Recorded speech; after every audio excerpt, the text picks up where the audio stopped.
पिंकी के पति कमलेश की दुकान पर गांव का गुंडा जग्गू दादा आता है और धमकी देकर जाता है कि अगर उसने 1 लाख रुपए नहीं दिए तो वो दुकान तोड़ देगा।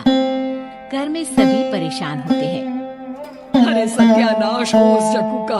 अच्छा खासा लड़का था, पता नहीं क्यों गुंडागर्दी करने लगा। किसी की भी जमीन हड़प लेता है और अब हमारी दुकान के पीछे पड़ा है नास पीटा। मेरे तो कुछ भी समझ में नहीं आ रहा कि मैं क्या करूं। अरे बेटा, मैं तो कह रही हूँ कि 1 लाख रुपए दे दो और छुट्टी पाओ इस जग्गू दादा से। नहीं माँ, मेहनत की कमाई है, ऐसे कैसे दे दूं? मैं तो 1 रुपया भी नहीं देने वाला उसे। अरे पैसा तो दोबारा भी कमा लेंगे, पर जान है तो जहान है। नहीं पिताजी, मैं नहीं दूंगा पैसे, मैंने फैसला कर लिया है। पिंकी कमरे में आकर सोचने लगती है, मेरे पति के ऊपर ये कैसी मुसीबत आ गई है। हे भगवान, क्या करूं मैं? तभी उसे जादुई पत्थर से आवाज सुनाई देती है, दन दन दन दन दन दन, जो चाहे वो तो बन।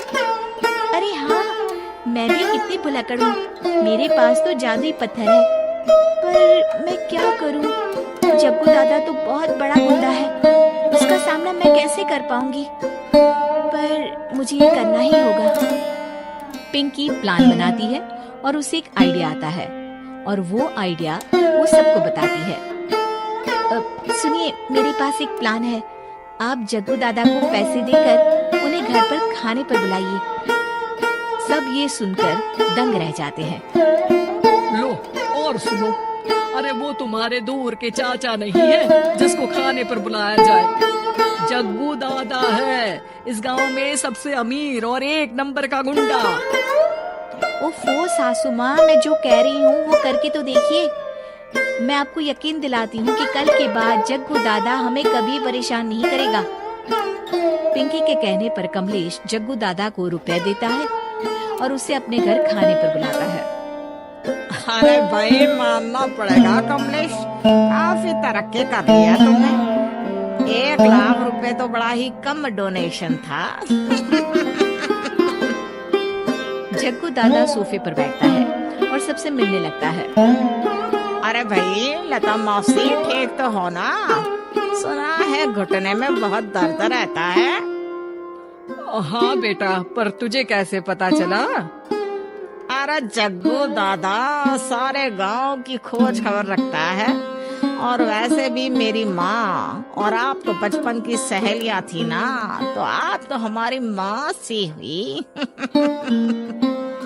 मौसी कहकर 1 लाख रुपए का चूना लगा रहा है कमबख्त। तभी बेल बजती है और कमलेश दरवाजा खोलता है तो सब दंग रह जाते हैं। अरे एमपी साहब, आप आइए आइए। आप कमलेश को कैसे जानते हैं? अरे भाई, कमलेश हमारे बड़े ही अच्छे मित्र हैं और मैंने सुना है कि आप इनकी दुकान हड़पना चाहते हैं, इनसे चंदा भी मांगते हैं आप। अरे एमपी जी, वो तो बस थोड़ा धंधे में मंदी चल रही थी तो गांव वालों से थोड़ी मदद मांगी। देखो जग्गू दादा, होंगे दादा तुम अपने घर के, ये हमारे पहचान के लोग हैं। इनके साथ तुमने कुछ भी उल्टा सीधा किया तो सीधा जेल में डाल देंगे, समझे? फिर वहाँ बाकी कैदियों से चंदा मांगते फिरोगे क्या? जग्गू घबरा जाता है और वहाँ से जाने लगता है। जी जी एमपी जी, समझ गए हम, चलते हैं। हमें माफ कर दो कमलेश बाबू। अरे बेटा, खाना तो खा लेता। अरे जग्गू दादा को भागता देख एमपी के रूप में बदली पिंकी हंसने लगती है और सब एमपी के पास आते हैं और उनका धन्यवाद करते हैं। आपको कैसे पता चला एमपी साहब कि जग्गू हमें परेशान कर रहा था? आपकी बहू पिंकी है ना, बड़ी ही समझदार है। वो मेरे ऑफिस आई और मुझसे मदद मांगी। क्या पिंकी ने यह सब किया? पिंकी अपने रूप में वापस आ रही होती है। अच्छा, मैं चलता हूँ, मेरा मतलब है। अरे ऐसे कैसे आप बिना खाना खाए नहीं जा सकते? आइए आइए। नहीं नहीं, फिर कभी मुझे जाने दीजिए। पिंकी भागती है।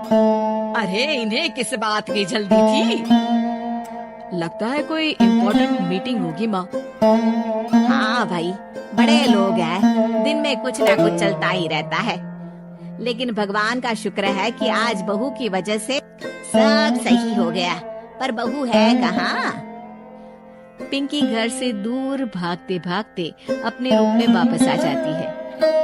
उफ, बाल बाल बच गई आज तो।